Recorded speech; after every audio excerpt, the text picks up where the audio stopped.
to stay safe, and they are acting on it. President Trump has been clear. America is committed to NATO. He affirmed that again today in no uncertain terms. At the same time, he made clear that America expects European allies and Canada to contribute more. And that is exactly what we see them doing. European allies in Canada will do more of the heavy lifting, equalizing their spending and taking greater responsibility for our shared security. Of course, work does not stop here. This is day one. We now shift from agreeing on what we need to rolling up our sleeves and making this new plan a reality. And part of this requires that we rapidly expand our defense industrial capacity on both sides of the Atlantic. We need quality and quantity. We need to innovate and we need to act fast. So we will continue our work to bring down barriers. We will leverage our partnerships with the European Union, with Ukraine and in the Indo-Pacific to foster defense industrial cooperation. And there are major economic benefits with the potential for literally millions of extra jobs across the alliance. The decisions made today will make NATO much stronger. They also make NATO a fairer alliance, with Europe and Canada stepping up and carrying their fair share of the responsibility for our shared security. The resolve of allies is clear. We are in this together, committed to Article 5, and we are determined to stand firm. No one should doubt our capacity or determination should our security be challenged. This is the stronger, fairer and more lethal alliance that NATO leaders have begun to build. Of course, this is also an alliance that stands firmly by our neighbor and partner, Ukraine. My dear friend Volodymyr Zelensky is here in The Hague with us at the NATO summit along with his team. Our resounding message to him and the Ukrainian people is that Ukraine has our continued support, including with over 35 billion euros pledged so far this year, with more to follow. All of this, our aim is to keep Ukraine in the fight today so that it can enjoy a lasting peace in the future. We stand by Ukraine in its pursuit of peace and will continue to support Ukraine on its irreversible path to NATO membership. It has been a momentous meeting today. Leaders have agreed on a trajectory that will ensure we are able to safeguard our freedom and security well into the future. And with that, I'm happy to take your questions. All right, I will call on people, and please, if you could state the outlet you're from, if I don't know that already. We'll start with Sky News. Yeah. Right here in the front and the center. We need a mic here. Thank you. Thank you. Deborah Haynes from Sky News. Hi. Hello. The language that you have used when talking to Donald Trump has been notable because of its flattery. Today you called him Daddy, and you sent a text message to him that was gushing with praise. Is this the way that you feel you have to act when doing business with the US president, through flattery and praise? Isn't it a bit demeaning, and doesn't it make you look weak? No, I don't think so. I think it's a bit of a question of taste, but I think he's a good friend. And when he is doing stuff which is forcing us to, for example, when it comes to making more investments, I mean, would you ever think that this would be the result of this summit if he would not have been re-elected president? Do you really think that the 7 or 8 countries who said, yeah, somewhere in the 2030s we might meet the 2%? We've now all decided in the last 4 or 5 months to get to 2%. So doesn't he deserve some praise? And when it comes to Iran, the fact that he took this decisive action, very targeted, to make sure that Iran would not be able to get its hands on a nuclear capability, I think he deserves all the praise. All right. Next question. Let's come to the front here. I think it's BBC. Yes. Yes. Well, wait for the mic, please. Jamal Moussavi from Hi. BBC Persian TV. You said that attack against Iran was legal and in accordance with the international law. But today, Kaja Kallas said she is not sure that it was legal and in accordance with international law. Is there any kind of disagreement between you in NATO? No, there's not, but there will be many views always about international law. I think what the US did last weekend is justified. This is preventing Iran, and this is a request NATO has had for a long time, a position NATO has taken for a long time, that Iran should not get its hand on a nuclear deterrence. So I think it was totally justified what the US did. And I think it's also important that the American president is very much now working to get the ceasefire not only today and yesterday, but to have that ongoing over the coming weeks. All right. I see FT in the halfway back.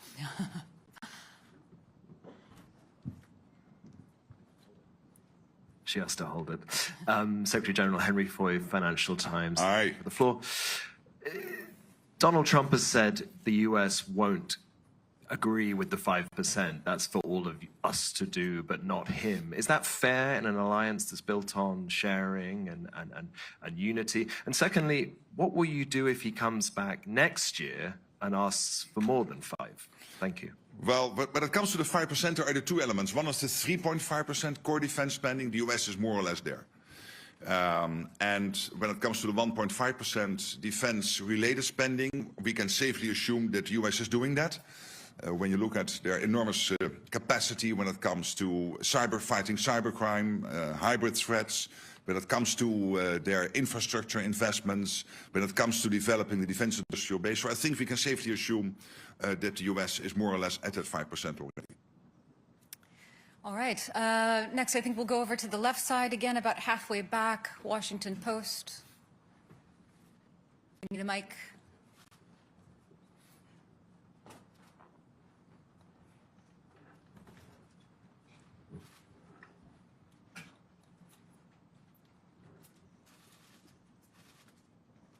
Thank you, Secretary General Ellen Francis, Washington Post.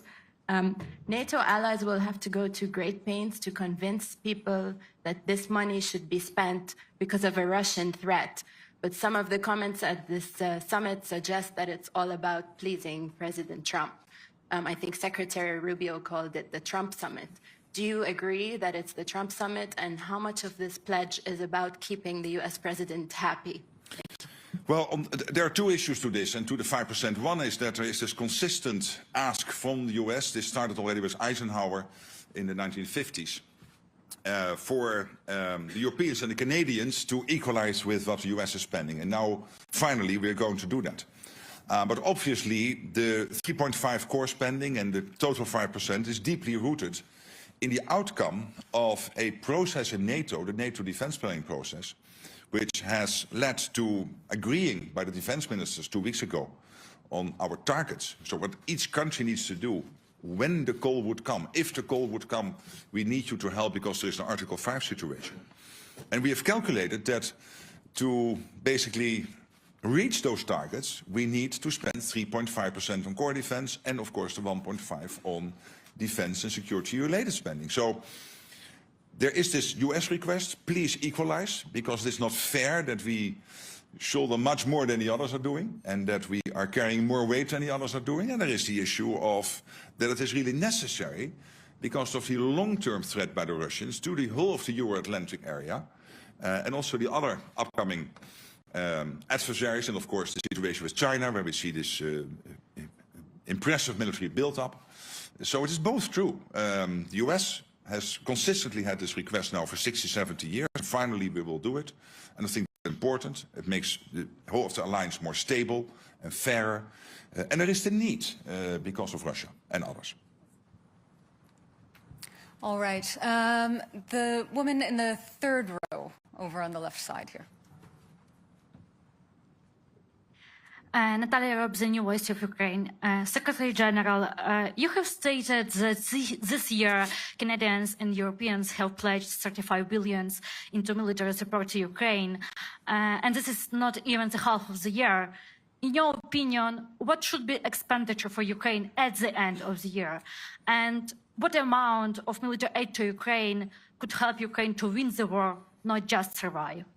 Well, on the first question, it's difficult for me to exactly predict, but you can safely assume as the trajectory in the first almost 6 months now is really north of the trajectory last year, that also by the end of the year it will end up north of the over 50 billion which was pledged in 2024. So I'm positive about that, optimistic, but I'm not going to make a concrete prediction. But we can safely assume that the end result will be positive. And of course, what we are doing here, we have to make sure that Ukraine can stay in the fight, that Ukraine has what it needs to be as strong as possible. But obviously, we are all also working on getting a peace deal done or a long-term ceasefire done. And then we have to make sure that Ukraine has what it needs to prevent Vladimir Putin from ever trying this again in the future. And the first layer of that, making sure that Ukraine can defend itself post a peace deal / a long-term ceasefire, obviously is also the support we are now providing to keep them in the fight, which has to do, of course, with training, it has to do with delivering military equipment, so the command in Wiesbaden, but also the various streams of money going into Ukraine, developing Ukrainians' defense industrial base, which still has about a 35 billion spare capacity. So this all together will help Ukraine to be as strong as possible now, but also to deter the Russians post a peace deal / a ceasefire. All right, let's come to the center section now. I see CNN in the fourth row. Thank you so much. I want to follow up on what you just said about the strikes in Iran, but first, can I ask you on Article 5, do you believe that Article 5 is subject to interpretation? Well, you know, Article 5 is absolutely clear, and at the same time, we have always said we will never go into details when exactly Article 5 will be triggered. And why not? Because we don't want to make our adversaries any wiser. And to follow up on Iran, sir, you just praised the U.S. strikes in Iran, saying that you do believe it will help prevent Iran from getting a nuclear weapon. There have been questions about where that highly enriched uranium is, and if Iran moved it before the United States struck on Saturday night. Do you have concerns about that and whether or not it poses a threat to NATO? Look what happened last weekend. American B-2s, nobody in the world is able to do this. Only the United States. You are 25% of the world economy. You are by far the biggest military power in the world. Only the United States is capable to do this. So the B-2s, the fantastic pilots in those fighter jets, the bombs which were used to get deep into these nuclear facilities in Iran. Nobody has that type of stuff. And history made you the leader. History made you the ones who have to take action when it is necessary. And I think what President Trump did here is take a very targeted, chirurgical operation to take out as much as possible Iran's capability to get to a nuclear weapon. And I commend him for that. And obviously it's now up to all the studies being done and all the details look into what exactly has been the effect of this. But I'm personally very optimistic that this has dealt a massive blow to Iran. All right, we have a very full room in limited time. Next question to the front row. There's a mic coming. Oh, that's good. Yeah. Hello, Eelco Bos van Roosendaal, Nieuwsuur, Dutch TV. You're dealing with a very unpredictable president or friend who has been all over the map on Article 5 in the past. In his first term, he threatened to pull out of NATO, which he doesn't seem to do anymore. But how are you certain that the Trump you're dealing with right now is the same version of Trump that you'll be dealing with for the rest of his term? I'm now known him for almost 10 years. He's a good friend. I trust him. He was totally right that Europe and Canada were not basically providing to NATO what we should provide, and that the US was spending so much more on defense than the Europeans and the Canadians. Now we are correcting that. We are equalizing. I think it is a man of strength, but also a man of peace. You've seen that basically now with Iran. The man of strength being able to command his B-2 bombers to go into Iran to take out that nuclear capability, but also the man of peace who is then immediately following up with making sure that Israel and Iran will commit to a ceasefire. And I think this is exactly what you want the American president to do, provide that type of leadership. And so I find him very predictable. Next question, all the way in the back. I don't think so. DPA. Ansgar, the German press agency, DPA. Secretary General... We were speaking. Here. There you are. No. Yeah, in fact. I cannot see you. I can only answer the question if I see who is... Can you stand up? Oh, you're really in the back. Sorry, yeah. Please. Thank you. Secretary General, I would like to come back to Article 5. Did President Trump promise in the meeting that he would stand by the allies until the end of his term? And if so, did he promise it without any conditions? Can I ask you, and not you, you're a journalist, so you're totally, of course, free to ask all those questions, but through you to some politicians in Europe and Canada to stop worrying. The United States is totally committed to NATO. The United States is totally committed to Article 5. How many times do we want them to say this? And as I said before, we have now had half a year when we constantly ask the US, are you with us, with NATO, with Article 5? So let's look for another country in NATO, one of the other 31, Iceland, the Netherlands, France or Canada, for the next half year to answer that question. All right. Limited time, lots and lots of questions. The woman in the green jacket here in the third row. Kathy Newman, Channel 4 News. Hi. Hello. You described in the communique Russia as a long-term threat. Isn't Putin an immediate threat? Did you water that language down to get agreement? No. Of course, if you're a long-term threat, you're also a short-term threat. So he is a threat now, and he is a threat in the long term. All right, same row, the woman in the white shirt with the glasses.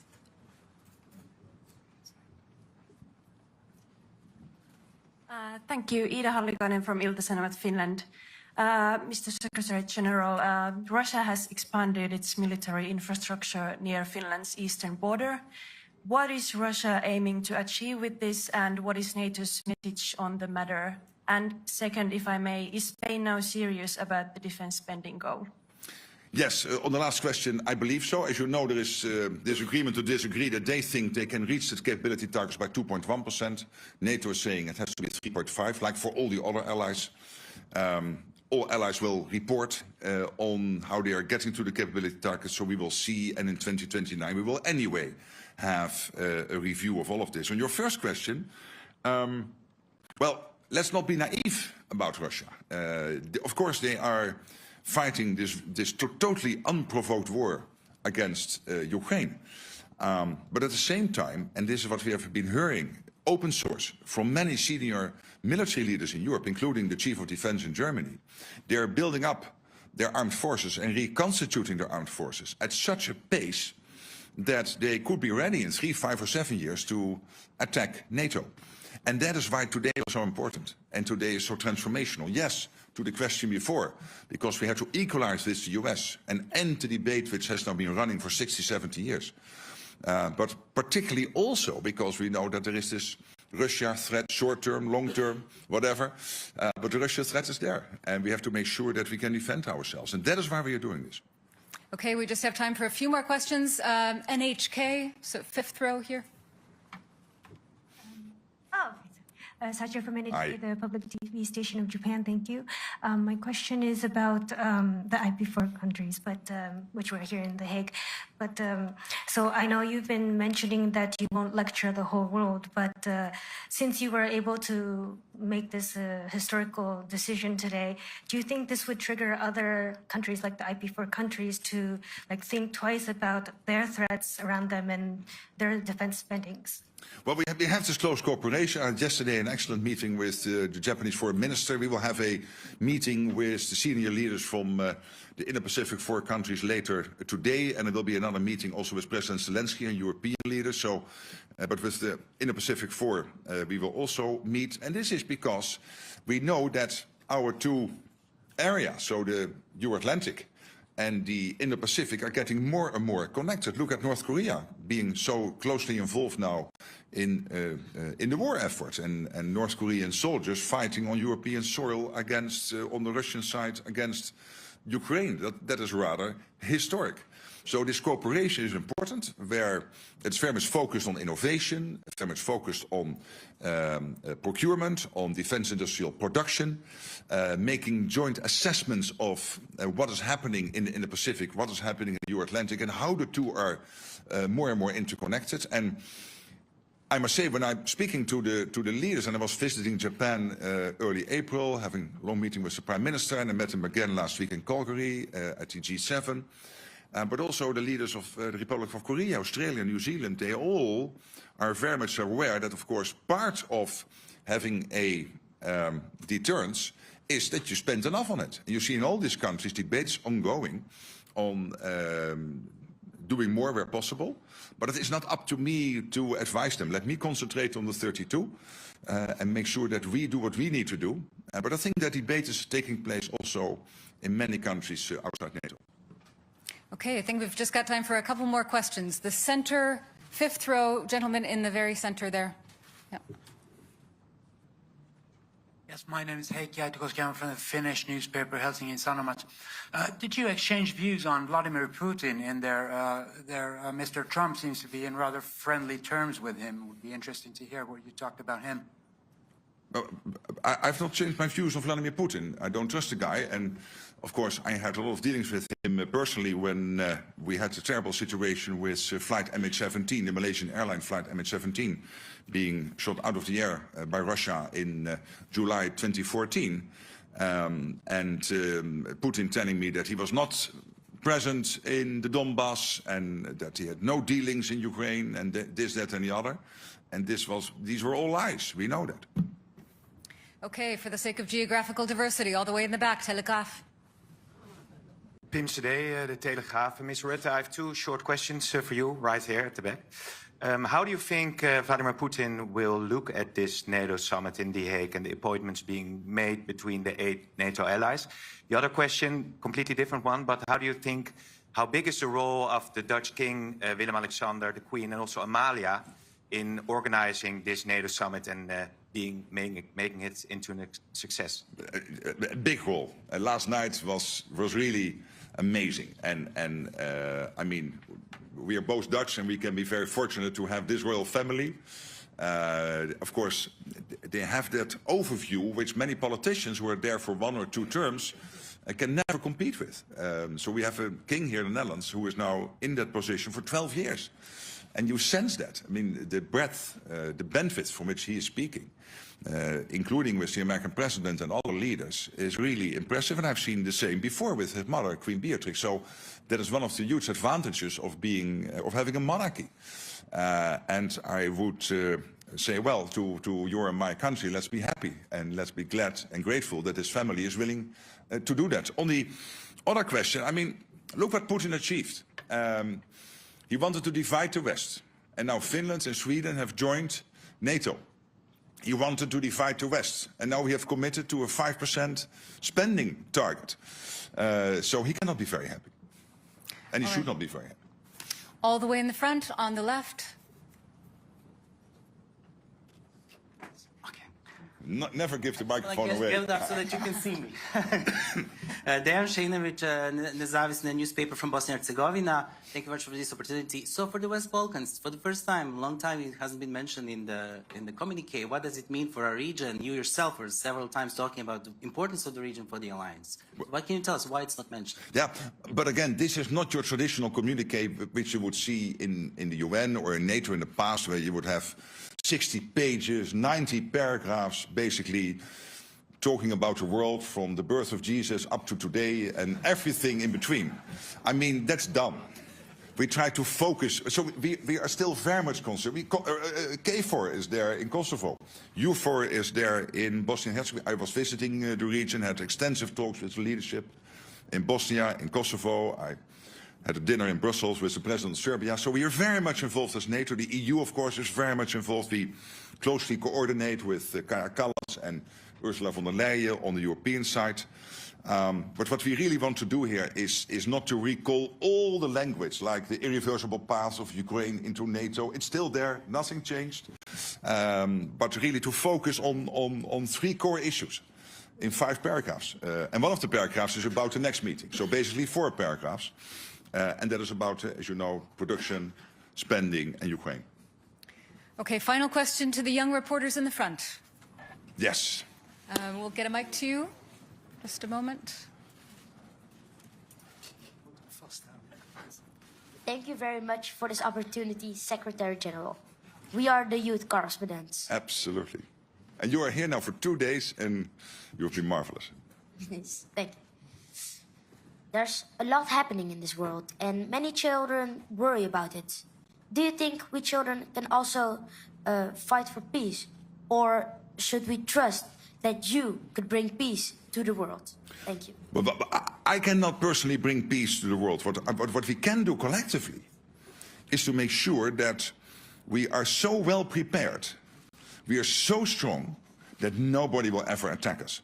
So the best way to preserve your future and that our children can live in a democratic, free, open society where you can be who you want to be, think what you want, have free press, what we basically have in the West, and let's be honest, it's fantastic, is to make sure that we spend enough on our defense, particularly if we know that we have some adversaries who are really trying to get at us. So that's the best way to preserve your future. And that's what we try to do today, to make that commitment. But you standing here is really touching. And we have seen each other now for 2 days. We know each other for some longer time. I really want to thank you both. And in you, all the free press sitting in this room, for your fantastic work. And see you soon, in Brussels or elsewhere. Bye-bye. Take care. Thanks. Thank you all very much. That's all we have time for today.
Hello.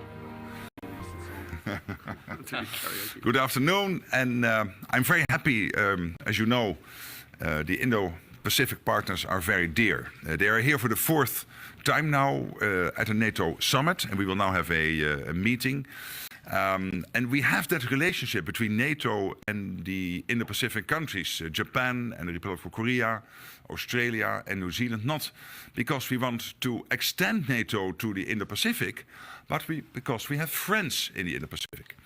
And there is a lot of use and importance of making joint analysis of the security threats facing us here in the Euro-Atlantic and what is happening in the Indo-Pacific, knowing that these two areas, these two theaters are getting more and more interconnected. Look at what North Korea is now doing, basically helping the Russians in the war effort against Ukraine. And then, of course, when it comes to the practical stuff, what we are really working on is, for example, on defense industrial cooperation. There's a lot happening. All these countries have a defense industrial base, and we are working together on joint procurement, on innovation, trying to also learn the latest from the war in Ukraine when it comes to the use of drone technology, AI, etc. So these are areas where we work together, and I really want to commend all four, New Zealand, Australia, Japan, and the Republic of Korea, for their support to Ukraine. In various ways, in financially, practically, that is really very important. And that means that it's not only NATO helping there, we are really in this in a relationship with countries from far from here, but still very dear and near to us. So I really want to thank you for being here. We now will go over to the meeting. I told them if you disagree with what I'm saying, you cannot say that. But I think this was okay. Yes. So let's go. Let's go.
Close broadcast. Oh, you're the one. Yes, yes. You need to go in the center. Yeah, you can. Oh, lovely. Thank you. Can I thank Put your hand. you very much. Here we go. We're going to move you over. Caroline, we have a second, so let's move the camera. Yes, so how do you want to work this? This camera can move to the side? Ja. Dit is het witte huis, deze moet naar achter. Sorry? Kunnen we deze naar achter duwen? Ja. Dan komt deze van het witte huis hier te staan. Kijk, als het niet gebruikt als je wil. Do you want to use the same tripod so we just can click on our camera? Huis me helemaal naar achter. Zeg jij het? Ik zeg het, komt zo. Even plek gemaakt worden voor het witte huis.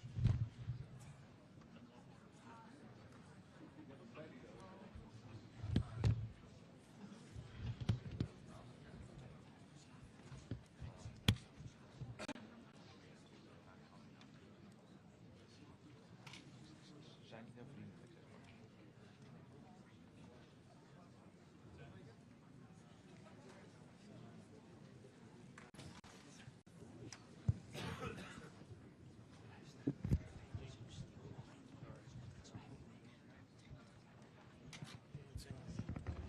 Thank you.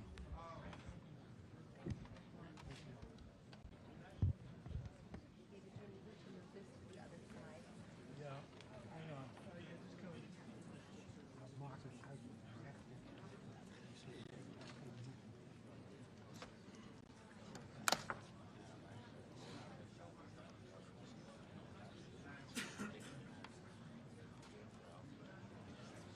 Ja, ik had het wel behaald.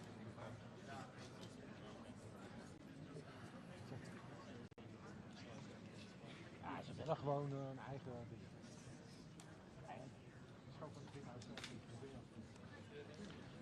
I need power. Is there power? I need power. AC. Is there power back here somewhere? Where? No. Okay.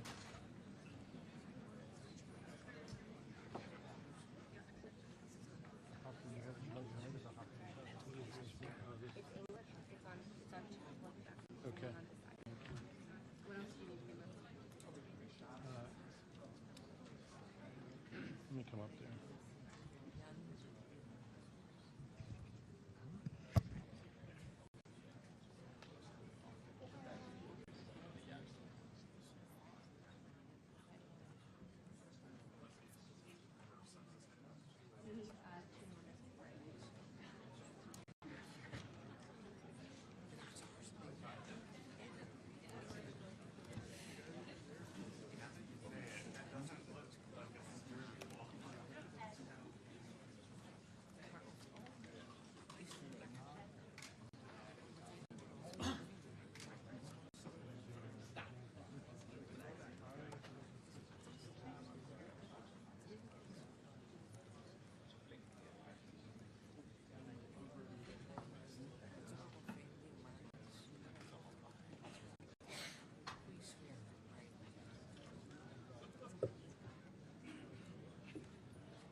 Maakt niet uit.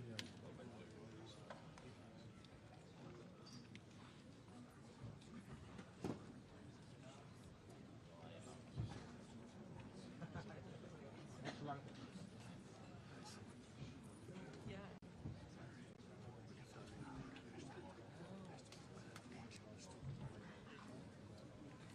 Ja, die zijn ook wel waarschijnlijk van de Amerikaanse media.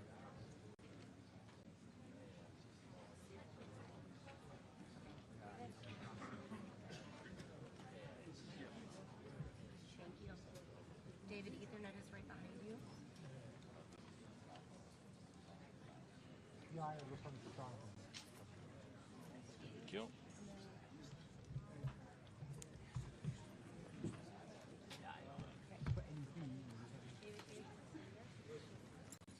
Jullie zijn al 6, dan hangt er ook nog één hoog achter.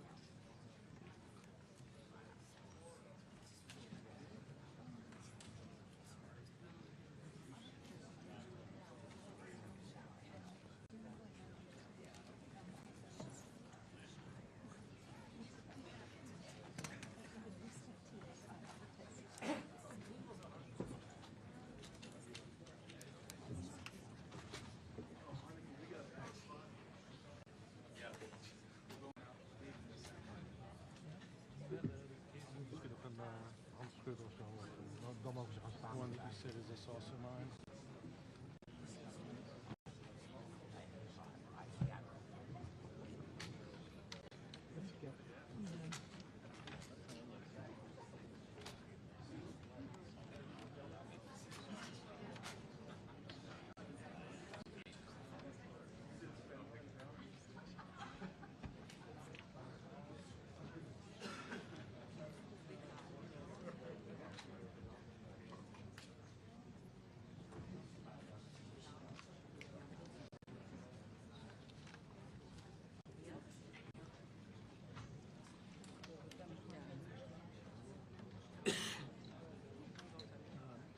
Let's go.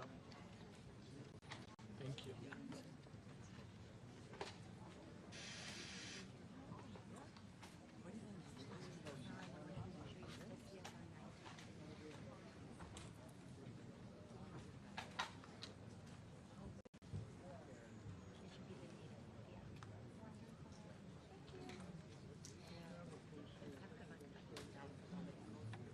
Thank you.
Copy.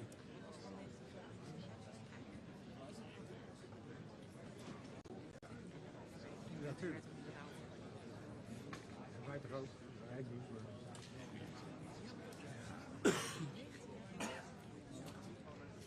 Zeker. Ja.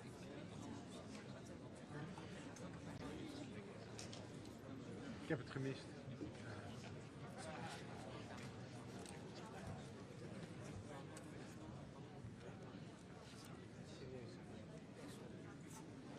Maar ik kan het echt.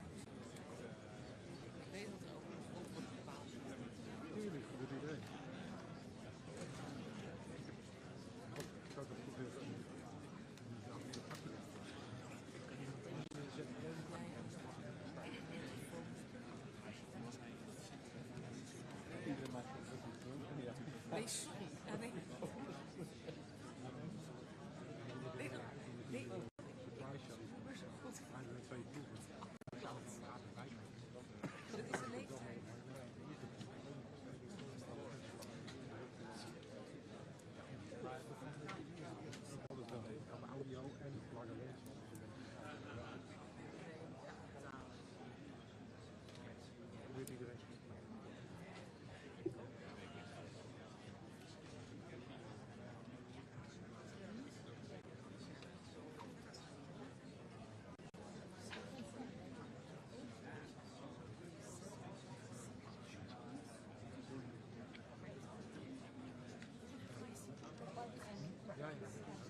Well, thank you very much. This has been an honor. It was a fairly long trip, but worth it. Tremendous things have been accomplished, as you probably noticed. Listened to a lot of wonderful speeches from the heads of a lot of wonderful countries. But I want to thank you for joining us at the conclusion of a highly productive NATO summit in the Netherlands. I want to thank them for the royal treatment they've given us. Couldn't have been nicer.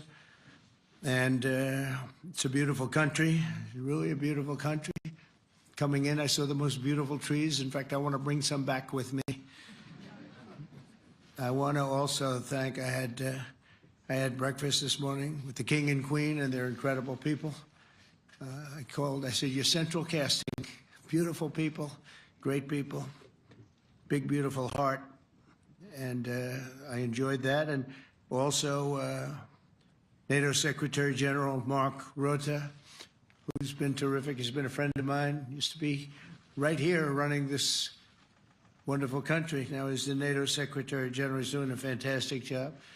And the Prime Minister, we appreciate everything you've done. And as you know, last weekend, the United States successfully carried out a massive precision strike on Iran's nuclear enrichment facilities, and it was very, very successful. It was called obliteration.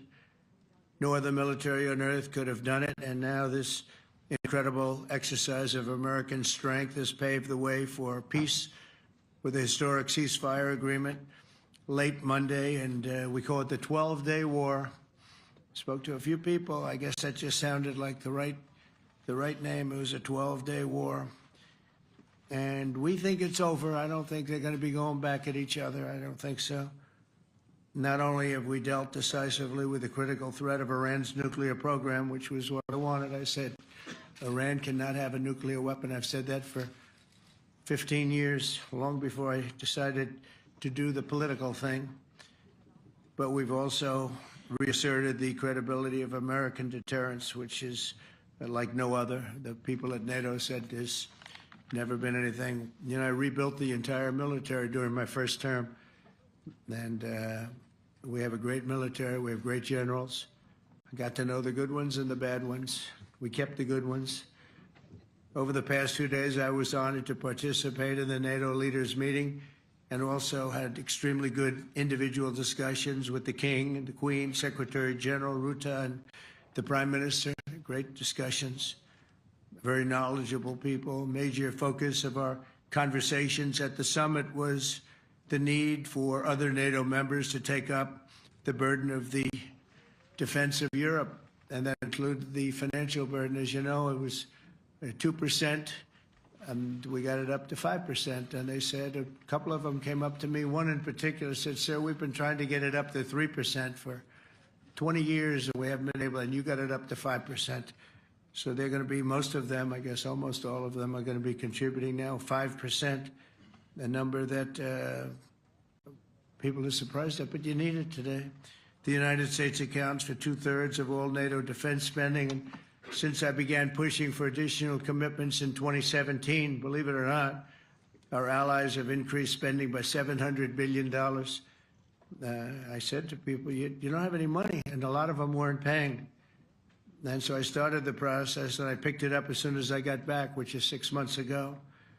And following my election last November, almost all have accelerated plans to reach the 2%, 3%, 4%, and then ultimately, very quickly, 5%. And all of this is going to be done very quickly, almost immediately. You probably know this as well as I do. I'm sure they've been talking about it. It's really been a big focus. In a very historic milestone this week, the NATO allies committed to dramatically increase their defense spending to that 5% of GDP, something that no one really thought possible. And they said, you did it, sir, you did it. Well, I don't know if I did it, but I think I did. This will be known as the Hague Defense Commitment, which is pretty good, pretty appropriate. When the allies reach this number, it will add more than $1 trillion a year. Think of that, $1 trillion per year to our common defense. And this is a monument really to victory, but it's a monumental win for the United States, because we were carrying much more than our fair share. It was quite unfair, actually. But this is a big win for Europe and for actually Western civilization. For years, past administrations failed to get most allies to contribute even the 2%. I remember when I came here, we had 4 countries that were up to 2%, and I remember Poland was there. A couple of them were there, and but most of them were. We had 28 at the time. As you know, it's increased a little bit, and they've agreed now to more than double their budgets in all cases. And Europe stepping up to take more responsibility for its security will help prevent future disasters like the horrible situation with Russia and Ukraine, and hopefully we're going to get that solved. Last week they lost 7,000 soldiers, mostly soldiers, but they're also getting hit in Kiev. They're getting hit in some of the towns also. And that means life. Life is disappearing also in the cities and towns. Should have never happened, would have never happened if I was president. I said it 1,000 times, and it never did happen. It's never even thought about. But it's vital that this additional money be spent on very serious military hardware, not bureaucracy, and hopefully that hardware is going to be made in America, because we have the best hardware in the world. You saw that, where 14 missiles were shot at us the other day. And they were very nice. They gave us warning. They said, we're going to shoot them. Is 1 o'clock okay? They said, it's fine. And everybody was emptied off the base, so they couldn't get hurt except for the gunners. They call them the gunners. And out of 14 high-end missiles that were shot at the base in Qatar, all 14, as you know, were shot down by our equipment. Amazing stuff. Amazing that they can do. It's like shooting a bullet with a bullet. It's the same thing if you think about it. 14 out of 14, and they weren't even that surprised. I said, do you do that well often? They say, we pretty much do, sir. The Ukraine crisis has also highlighted the urgency of rebuilding our defense industrial base, both in the United States and among the allied nations. We cannot afford to be dependent on foreign adversaries for critical minerals. And as you know, we made a deal with Ukraine to take a vast amount of the land they have for minerals. We need it. And once again, I want to thank all of the people in the Netherlands, incredible people. It's a great place. And all of the NATO allies for the tremendous summit that we just had. A letter just came in, and a statement came in from the Atomic Energy Commission of Israel. And I just wanted, this is an official letter, and they're very serious people, as you know. The devastating U.S. strike on Fordo destroyed the site's critical infrastructure and rendered the enrichment facility totally inoperable. It was devastated. We assess that the American strikes on Iran's nuclear facilities has set back Iran's ability to develop nuclear weapons for many years to come. This achievement can continue indefinitely if Iran does not get access to nuclear material, which it won't. It's so sad that that whole thing had to go. But I just want to thank our pilots. You know, they were maligned and treated very bad, demeaned by fake news CNN, which is back there, believe it or not, wasting time, nobody's watching them, so they're just wasting a lot of time, wasting my time. And the New York Times, they put out a story that, well, maybe they were hit, but it wasn't bad. Well, it was so bad that they ended the war. It ended the war. Somebody said in a certain way, you know, that it was so devastating, actually. If you look at Hiroshima, if you look at Nagasaki, you know, that ended a war too. This ended a war in a different way, but it was so devastating. Also, they have, out of Dubai, just came that Iran's foreign ministry spokesman, this is Iran's foreign ministry, says its nuclear installations were very badly damaged by the American strike. So what bothered me about these reports were fake reports put out by the New York Times, failing, I call it the failing New York Times because it's doing terribly. Without me, it would be doing no business at all. But, and by fake news, CNN and MSDNC, all of these terrible people, you know, they have no credibility. You know, when I started, they were at 94% credibility, the media. Now it's at 16%. And I'm very proud of it because I've exposed it for what it is. But when I saw them starting to question the caliber of the attack, was it bad? Well, it was really bad. It was devastating. They were obliterated. In fact, you can't get into the tunnels. They just put that over. That just came out. They can't, there's nothing, there's no way you can even get down. The whole thing is collapsed in a disaster. And I think all of the nuclear stuff is down there because it's very hard to remove. And we did it very quickly.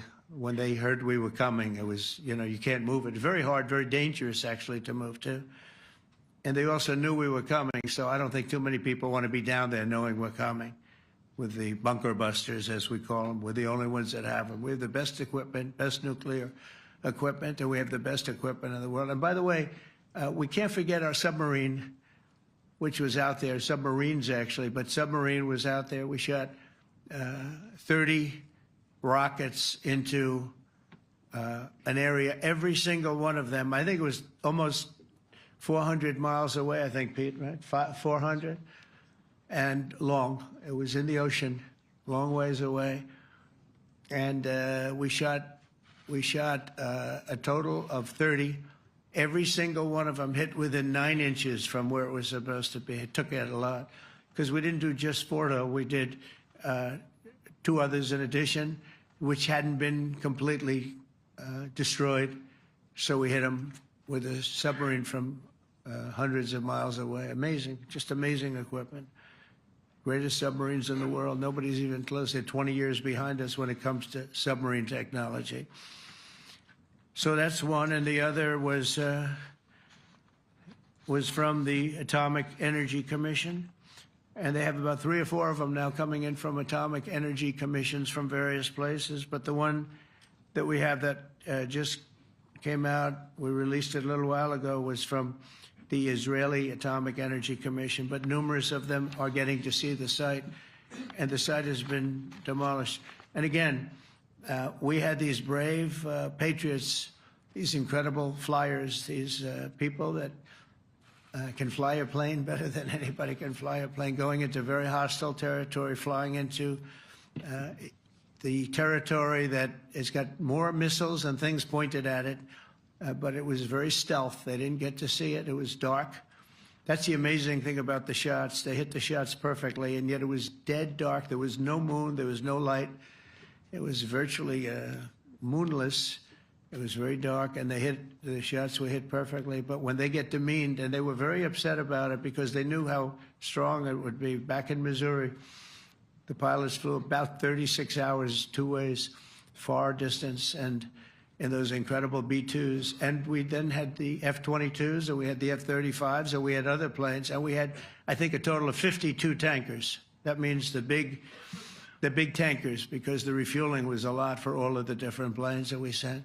Incredible operation, and I have to say, General Raisin Kane was incredible. That's why he beat ISIS, and we beat ISIS in a matter of weeks. I was told it would take 4 to 5 years. We did it in a few weeks. And he was great. That's why he's the head of the Joint Chiefs of Staff right now, because I had a very good experience with him. He knocked out ISIS in a period of literally a few weeks. Amazing. And it was supposed to take a few years, 5 years to be exact. So we had a great victory there, and we then came here, and I think we had a great victory here. But this is an ongoing project. This is the safety of Europe, the safety of the world.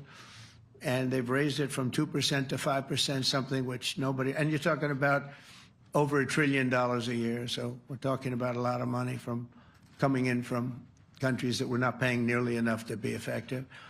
So I have, as you know, Marco Rubio with me, and Pete Hegseth, Secretary of State and Secretary of War. Should we say Secretary? You know, it used to be called Secretary of War. Maybe for a couple of weeks we'll call it that, because we feel like warriors. Used to be called Secretary of War. In fact, if you look at the old building next to the White House, you can see where it used to be Secretary of War. Then we became politically correct, and they called it Secretary of Defense. I don't know, maybe we'll have to start thinking about changing it, but we feel that way.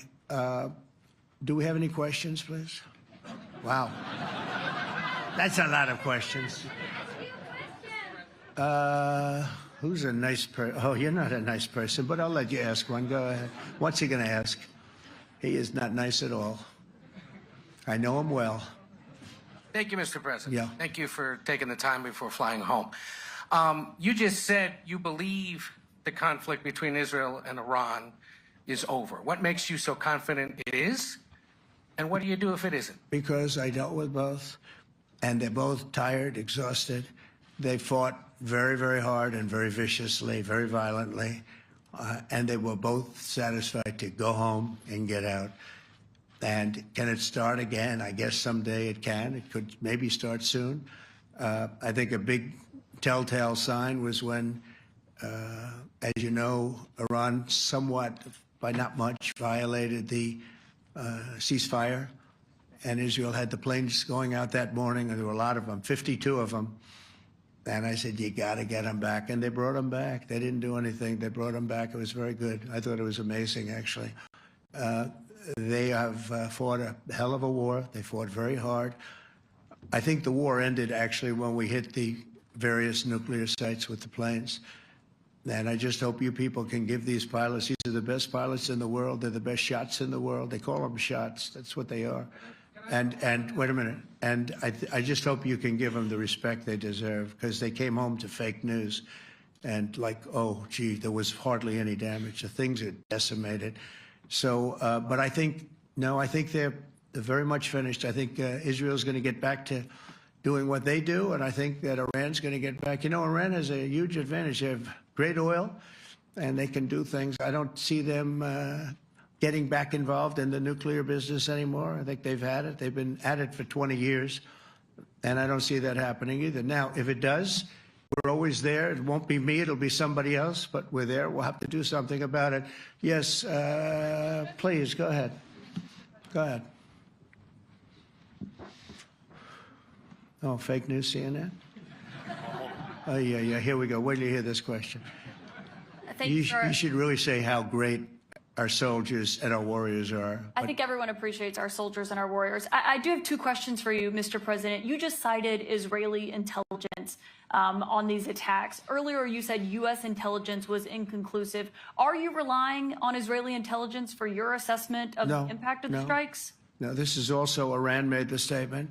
And it's also, if you read the document that was given, that Pete can talk about if you'd like, the document said it could be very severe damage, but they didn't take that. They said it could be limited or it could be very severe. They really didn't know, other than to say it could be limited or it could be very, very severe. And you didn't choose to put that because it was very early after. Since then, we've collected additional intelligence. We've also spoken to people who have seen the site, and the site is obliterated. And we think everything nuclear is down there. They didn't take it out. Okay, question? Please, go ahead. Go ahead. Yeah, blue dress. Thank you so much, Mr. President. Yesterday, you said China can now continue to purchase oil from Iran. Yeah. Are you giving up on your maximum pressure campaign? Because With there are who? sanctions right now. With who? On Iran? No, look, they just had a war. The war was fought. They fought it bravely.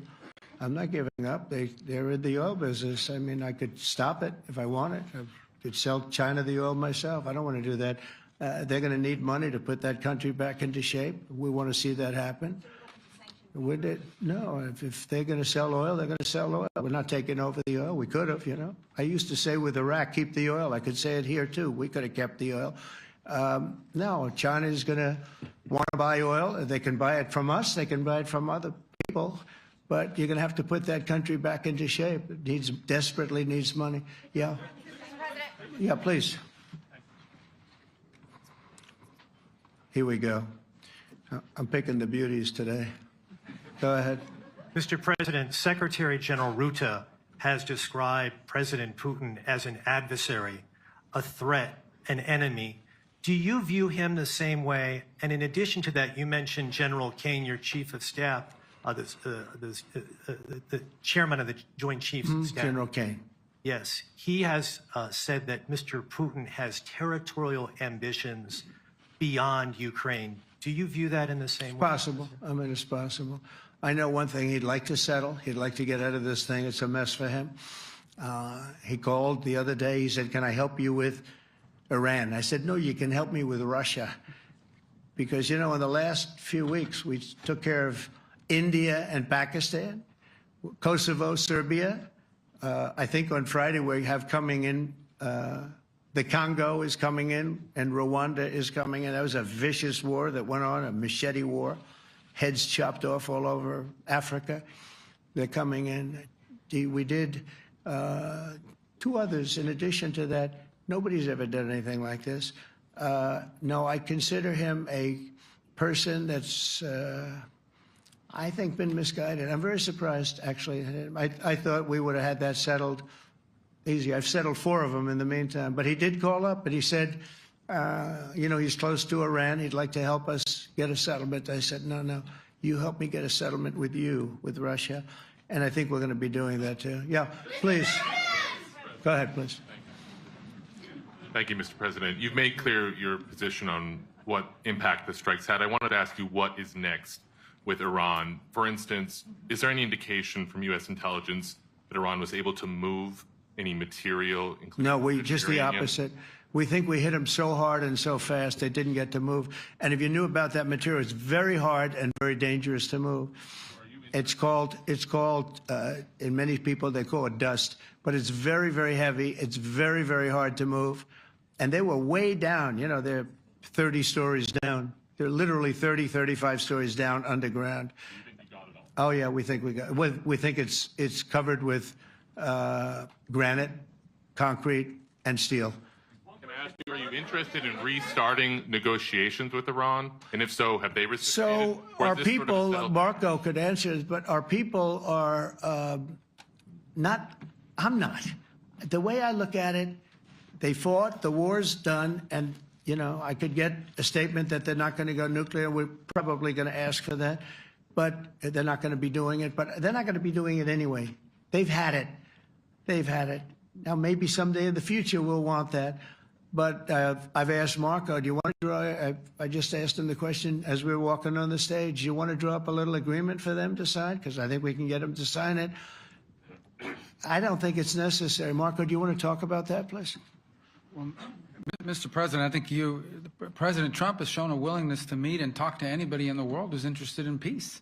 I don't know of any president that's been as willing as he has to meet with anyone and talk about peace. We'd love to have peaceful relations with any country in the world. And so obviously that'll depend on Iran's willingness not just to engage in peace, but to negotiate directly with the United States, not through some third country or fourth country process. But I know of no president, probably in our modern history, that's sought peace more than President Trump has. Sounds like the door is open, but you're in no rush. Is that right? Sounds like the door is open. But I'll tell you what, look, we're going to talk to them next week with Iran. We may sign an agreement. I don't know. To me, I don't think it's that necessary. I mean, they had a war, they fought. Now they're going back to their world. I don't care if I have an agreement or not. The only thing we'd be asking for is what we were asking for before about we want no nuclear, but we destroyed the nuclear. In other words, that's destroyed. I said, Iran will not have nuclear. Well, we blew it up. It's blown up to kingdom come. And so I don't feel very strongly about it. If we got a document, wouldn't be bad. We're going to meet with them, actually. We're going to meet with them. Yeah. Yeah, go ahead, please. Yes. Mr. President, Netherlands TV, thank you for visiting our country. Good. As I understood, Thank you. I, of course, would like to know how you slept last night at the House of the King. Oh, I slept beautifully. But probably a more serious question. I think you just had a meeting with President Zelensky.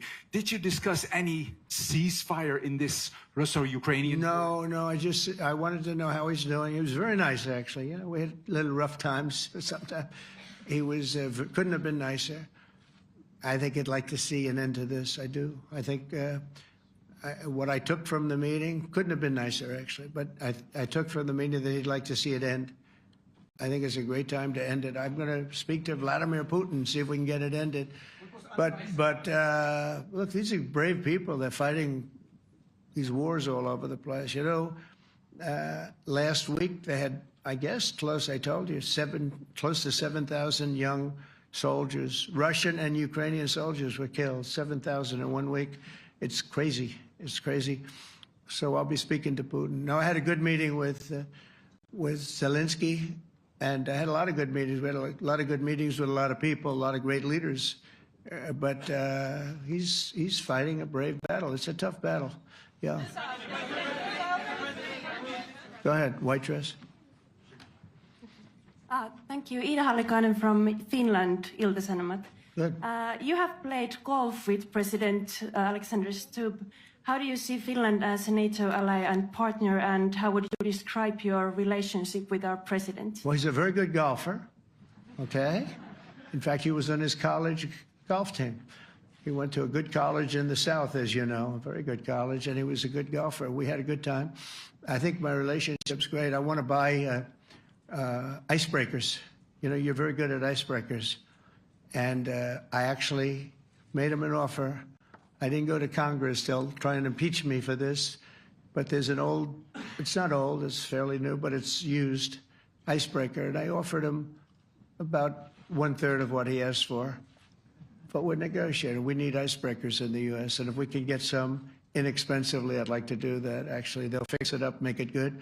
Also, we may buy some icebreakers. You know, you're the king of icebreakers, that particular country. They make them good. They make them really good, and they know what they're doing. And so we're negotiating with them for about 15 different icebreakers. But one of them is available now. It's old, and it's, old. It's like 5-6 years old. And we're trying to buy it. I'm trying to make a good deal. That's all I do my whole life. My whole life, that's all I do is make deals. Yeah, please. Go ahead. Sir, go ahead. Yeah, a question for NewsHour, Dutch TV. First of all, on Article 5, on your way here, you spoke about the commitment of the U.S. to Article 5, saying, I'll give you my definition once we're here. Yeah. What is your definition, and may the U.S. commitment to Article 5 change in case some of the NATO members do not reach the threshold that was discussed today? My second question is following up on a colleague on Iran. What intel reports do say that everything over there was obliterated? Yeah, well, there are numerous of those reports, and they're coming out fast and furious. But the most respected ones we've already seen. And I will say that on a very confidential basis, they're looking at the reports, like numerous reports, and including people going to the site and checking the site. And they're going to be having, I guess you're going to be having over the next couple of days a full, you're going to encapsulate it. But no, the site was obliterated, just like I said it was, and just like the pilots should be given credit for. As far as Article 5, look, when I came here because it was something I'm supposed to be doing, but I left here a little bit differently. I said, I watched the heads of these countries get up, and the love and the passion that they showed for their country was unbelievable. I've never seen quite anything like it. They want to protect their country, and they need the United States. And without the United States, it's not going to be the same. And you can ask Mark, or you can ask any of the people that were there. It was really moving to see it. They love their country. They were so respectful of me because I'm the head of the United States. And I made, the King of Saudi Arabia, when I was in the Middle East. So I was in Qatar for a different reason, not a reason to get shot at. We were in there for economic development reasons, Qatar, UAE, and Saudi Arabia. All three leaders of those countries, and we took back $5.1 trillion into the United States. All three leaders said, you're presiding over the hottest country in the world. The United States right now is the hottest country. Everybody wants to be there. Everybody wants a piece of it. He said, a year ago, your country was dead. You had a deadhead running it. You had a country that was dead, and it was dead. You had people pouring through the borders. You had inflation. You had everything. He said, you've made it in 5 months at that time. You've made it the hottest country. This is the hottest country in the world. The United States right now is the hottest country in the world. And when I was around that table, it was a nice group of people, many of whom I knew from previous. When I saw the passion they had for the country, almost everyone, and you probably have the tapes, it was very public, but almost every one of them said, thank God for the United States. Without the United States, they couldn't really have NATO. It wouldn't work. It wouldn't work. It will in the future because now they're paying much more money. But It wouldn't work. It was great. And I left here differently. I left here saying that these people really love their countries. It's not a ripoff. And we're here to help them protect their country. Okay, we'll do one or two more. Thank you, Mr. President. Yeah. A question on Spain. Are you satisfied with today? Oh, I think Spain's terrible what they've done. No, I do. They're the only country that won't pay the full up. They want to stay at 2%. I think it's terrible. And, you know, they're doing very well. The economy is very well. And that economy could be blown right out of the water with something bad happening. You know, Spain is the only country that... Are you from Spain? Yeah. Good, congratulations. You're the only country that is not paying. I don't know what the problem is. I think it's too bad. So we'll make it up. You know what we're going to do? We're negotiating with Spain on a trade deal. We're going to make them pay twice as much. And I'm actually serious about that. We're going to make Spain... I like Spain. I have so many people from Spain that it's a great place and they're great people. But Spain is the only country out of all of the countries that refuses to pay. And, you know, so they want a little bit of a free ride. But they'll have to pay it back to us on trade because I'm not going to let that happen. It's unfair. It's unfair to NATO. All right, sir, please. Go ahead, right in the back. Yeah, you, tall one. The tall man. Mr. President, Johannes Petra from Austrian National Television. How are you? You once said that you would end the Ukraine war in 24 hours. You later said you said that sarcastically. Well, of course it was sarcastic. But you've now been in office for 5 months and 5 days. Why have you not been able to end the Ukraine war? Because it's more difficult than people would have any idea. Vladimir Putin has been more difficult. Frankly, I had some problems with Zelensky. You may have read about him. And it's been more difficult than other wars. I mean, look, we just ended a war in 12 days that was simmering for 30 years, frankly. We ended Rwanda and the Congo. It's coming to sign the documents. We've already signed basic documents, but they're coming, I think, to the White House on Friday. We ended Serbia was going to go at it. But maybe the most important of all, India and Pakistan. And that wasn't whether or not they may someday have nukes like we're talking about in the Middle East, like we're talking about with Israel and Iran. This is they have nuclear weapons.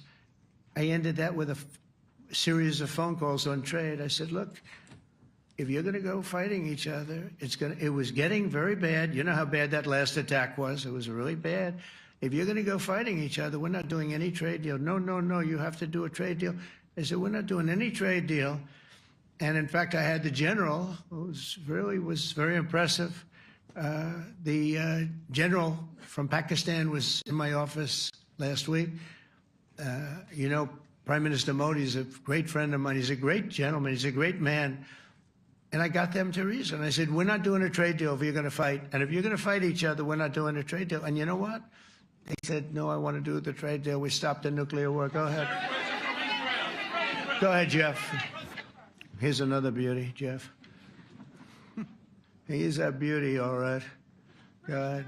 Mr. President, to follow up on Ukraine, will the United States contribute any more money to Ukraine's defense this year to the $5 billion that allies are giving? And one question, you had another meeting with the Dutch opposition leader, Mr. Wilders. Can you tell us about that meeting? And are you upset about his anti-Muslim stance? I'm not upset about it. It's just his view. He's unhappy with the way things are going in this country and various countries. He was an opposition leader. And I was asked to meet with the opposition leader by the people that are running. I think they have some deal where if you have a meeting, you're supposed to meet with an opposition leader. I said, that's strange. We don't do that. But I met with I didn't know him. He seemed like a very nice guy, but he's in opposition to the current people, and that was set up by the current people. So I assume when I met with the Prime Minister, you're supposed to meet with the opposition. We'll have to try that sometime in our country. Let's not do it. But I thought he was very good. As far as money going, we'll see what happens. There's a lot of spirit. Look, Vladimir Putin really has to end that war. People are dying at levels that people haven't seen before for a long time. Go ahead. Go ahead. White shirt. Oh, she's all excited. So, BBC News Ukrainian. I would Where are like you to ask from? you- I'm from Ukraine. Oh, So my wow. question to you is whether or not the US is ready to sell anti-air missile systems Patriot to Ukraine. We know that Russia has been pounding Ukraine really heavily right now. Are you And, living yourself now in Ukraine? my husband is there. Wow. and- I can see you very, it's amazing. And me with the kids, I'm in Warsaw actually, because he wanted me to be. Is your husband a soldier? No? He's, He's there now? yeah, Wow. That's rough stuff, right? That's tough. And you're living here? in Warsaw. And you're a reporter? I am. Good. So let me just tell you, they do want to have the missiles, okay, as they call them, the Patriots. And we're going to see if we can make some available, They're very hard to get. We need them too. We were supplying them to Israel, and they're very effective, 100% effective. Hard to believe how effective. And they do want that more than any other thing, as you probably know. That's a very good question, and I wish you a lot of luck. I mean, I can see it's very upsetting to you. So say hello to your husband, okay? Thank you. Go ahead. Thank you. Thank you, Mr. President. You were criticizing Where are you from? Bloomberg News. Oh, Bloomberg. That's wonderful. You were criticizing the Federal Reserve Chair before coming to this summit. Yeah, I think he's terrible. I was wondering if you've begun interviewing different candidates for the Fed pick. Yeah, I know within 3 or 4 people who are going to pick. I mean, he goes up pretty soon, fortunately, because I think he's terrible. We have no inflation. We have a tremendous economy. Hundreds of billions of dollars of tariff money is pouring in. Factories are being built because they don't want to pay the tariffs, so they're building them all over the country. I think we're close to $15 trillion. I told you $5.1 trillion from the Middle East alone, but of investment money coming in. There's never been anything like that in the history of our country. But we have no inflation. And we have borrowing because Biden, stupidly, they did short-term debt. So we have borrowing coming up. And, we'll go 10 years, maybe longer, maybe shorter, but we'll go a long period of time when we do the debt. And because of him, because of this guy, we will have to pay for years. We'll be paying for him. And I said to him, listen, there's no inflation. He says, but maybe there'll be some. That's true. I said, if there is some, what you do is raise the rate. I'm okay with that. You raise the rate in 2 years from now or a year from now. But because the rate's high, we have to pay more for debt. It's pretty equal. In other words, if it's 4%, it's 4%. If you drop it a point, you'll pay 3%. So it's fairly equal, not necessarily, but fairly equal. So we're going to end up paying maybe 2 points or 3 points more. 3 points would be about $900 billion a year because of this very average mentally person. He's an average mentally person. I'd say low in terms of what he does, low. Low IQ for what he does, okay? Wait, so instead of paying $900 billion, we don't want to pay 900 just because he doesn't want to lower the rate. I said, if there's inflation in 2 years or 3 years or 1 year from now, you raise the rate and you take care of the inflation, among other things. But he's probably a very political guy, I guess. I don't know. I think he's a very stupid person, actually. All right, one more. Let's go. How about you? Go ahead. She looks so happy and everything. Thank you. So I I'm picked from her. Spain too. I'm Ana Buch from La Vanguardia. I wanted to know if You're where from? Spain too. I wanted to know if you want to. That's the Spain corner right there. Shouldn't have said that. That's okay. I do like Spain, by the way. I think it's unfair that they're not paying, but go ahead.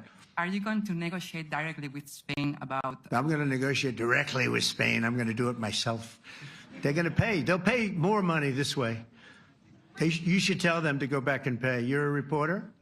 You tell them to go back. They ought to join all of those countries that are paying 5%. Spain's going to be just about the only one that's not.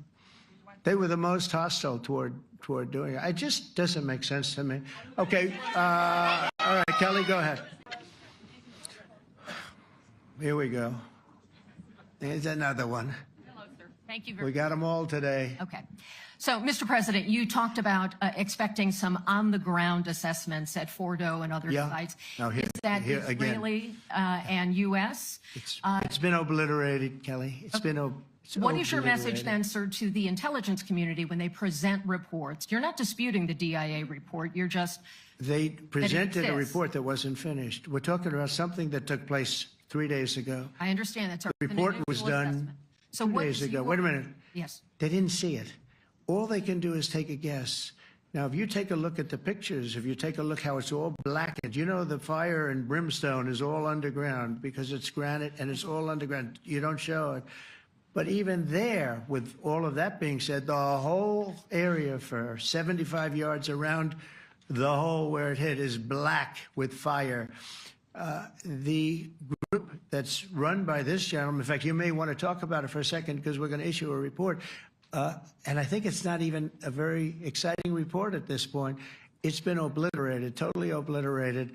And they did a report, but it was like, if you look at the dates, it's just a few days after it Understood, happened. sir. So they didn't see it. They said it may be very severe. Go Understood. ahead. Do you have a message for the intelligence community, though, in terms of unvarnished information getting to you, that it's not... I don't really have a message. I would say issue the report when you know what happened. I wouldn't say that it could be severe or maybe not. They use the word severe. It could be severe or maybe it's not. And briefly- So people like you picked up and said, oh, it's not severe. We're just No, looking for the the report was not a complete report. Yeah, the message was probably wait till you know the answer before you... And Go sir, ahead. did you not have a public component to your Zelensky meeting for a tactical reason with President Putin? Let him answer this. Hello, Mr. Secretary. Yeah. There's a reason the president calls out fake news for what it is. These pilots, these refuelers, these fighters, these air defenders, the skill and the courage it took to go into enemy territory flying 36 hours on behalf of the American people and the world to take out a nuclear program is beyond what anyone in this audience can fathom. And then the instinct of CNN, the instinct of the New York Times is to try to find a way to spin it for their own political reasons to try to hurt President Trump or our country. They don't care what the troops think. They don't care what the world thinks. They want to spin it to try to make him look bad based on a leak. Of course, we've all seen plenty of leakers. And what do leakers do? They have agendas. And what do? Do they share the whole information or just the part that they want to introduce? And when they introduce that preliminary, a preliminary report that's deemed to be a low assessment, you know what a low assessment means? Low confidence in the data in that report. And why is there low confidence? Because all of the evidence of what was just bombed by 12 30,000-pound bombs is buried under a mountain, devastated and obliterated. So if you want to make an assessment of what happened at Fordo, you better get a big shovel and go really deep, because Iran's nuclear program is obliterated. And somebody somewhere is trying to leak something to say, oh, with low confidence, we think maybe it's moderate. Those that dropped the bombs precisely in the right place know exactly what happened when that exploded. And you know who else knows? Iran. That's why they came to the table right away, because their nuclear capabilities have been set back beyond what they thought were possible because of the courage of a commander-in-chief who led our troops, despite what the fake news wants to say. But you're not disputing the report said what it said, even though it was initial. The report said what it said, and it was fine. It was severe, they think, but they had no idea. They shouldn't have issued a report until they did, but we've gotten the information. I think Pete said it better than you can say it. And, you know, you should be proud, you, especially you, should be proud of those pilots, and you shouldn't be trying to demean them. No, there's Those pilots flew at great risk, a big chance that they'd never come back home and see their husbands or their wives. Let me just tell you, you and NBC, fake news, which is one of the worst, and CNN, New York Times, are all bad. They're sick. There's something wrong with them. But you know what? You should be praising those people instead of trying to find some. By getting me, by trying to go and get me, you're hurting those people. They were devastated. You know, I got a call from Missouri, great state, that I won 3 times by a lot. And I got a call that the pilots and the people on the plane were devastated because they were trying to minimize the attack. And they all said it was hit. But we don't think it was really maybe hit that badly. And they were devastated. They put their lives on the line, and then they have, and I'm not referring to you, but real scum come out and write reports that are as negative as they could possibly be. It should be the opposite. You should make them heroes and heroines. You should make them really people that they were so devastated when they heard this news. And you know what they said? One of them, I spoke to one of them, said, "Sir, we hit the site. It was perfect. It was dead on." Because they don't understand fake news, because they have a normal life, except they have to fly very big, very fast planes. But it's a shame. You should be making them heroes. All right, in the back. Go ahead, back, white, yeah. White jacket, yeah. Go ahead, give him a mic. Hello. Deborah Haynes from Sky News. Good. Mark Rutte, the NATO chief, who is your friend, he called you daddy earlier. Do you regard your NATO allies as kind of children? No, he likes me. I think he likes me. If he doesn't, I'll let you know. I'll come back and I'll hit him hard, okay? No? He did it very affectionate. Daddy, you're my daddy.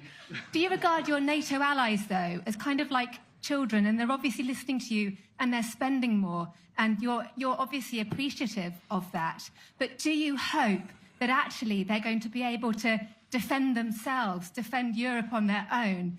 I think they need help a little bit at the beginning, and I think they'll be able to, and I think they're going to remember this day. And this was a big day for NATO. You know, this was a very big day. They took it. One of the gentlemen said, "You know what? We've been trying to raise money raise the rate for 30 years," he said, 20 years, from almost the beginning. And he's been there for a long time. He said, "Until you came along, it never happened." What you did is amazing. It's been sort of an amazing day for a lot of reasons, but also for that. Yeah, go ahead. Do you think they can do it without you, though, in the future? Can they do it without Well, the ask United Mark. States? I mean, you have to ask Mark, okay? So we're heading back.